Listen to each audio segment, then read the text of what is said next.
Aylar öncə sinəmdə əlimlə hiss edə biləcək bir kütlə hiss elədim. İlk aylarda qorxdum, amma keçər deyə düşündüm.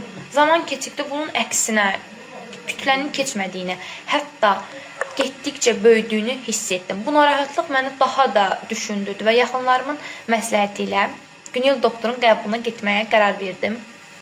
Və açığı həkimin qəbuluna gedərkən çox həyəcanlı və təlaşlı idim. Necə olacaq, doktor nə deyəcək kimi suallar beynimdən çıxmırdı. Amma bu hisslər Günel doktorun qapısından içəri girən andan etibarən yavaş-yavaş yox oldu. Günel doktor məni diqqətlə müayinə etdi və müayinə əsnasında kütlənin dərmanla, hər hansı bir bitki ilə getməyəcəyini mənə bildirdi.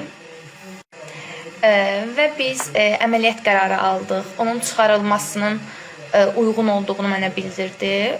Düzü mən çox qorxurdum. Əməliyyatdan çox qorxurdum. Necə olacaq deyə düşünürdüm. Və mən əməliyyat oldum. Əməliyyatdan sonra heç bir ağrım, heç bir narahatlığım olmadı. Nə yaxşı ki də Günel doktora güvənmişəm. Əvvəlcə əməliyyatdan çox qorxurdum. Həkimə də bunu bildirmişdim ki, mən bu şeylərdən qorxuram.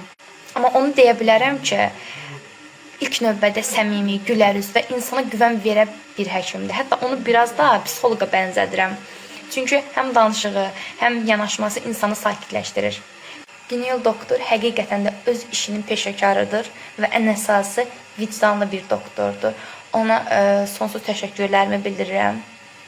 Məni sağlamlığıma qovuşdurdu, qorxularımı yox elədi. Nə yaxşı ki də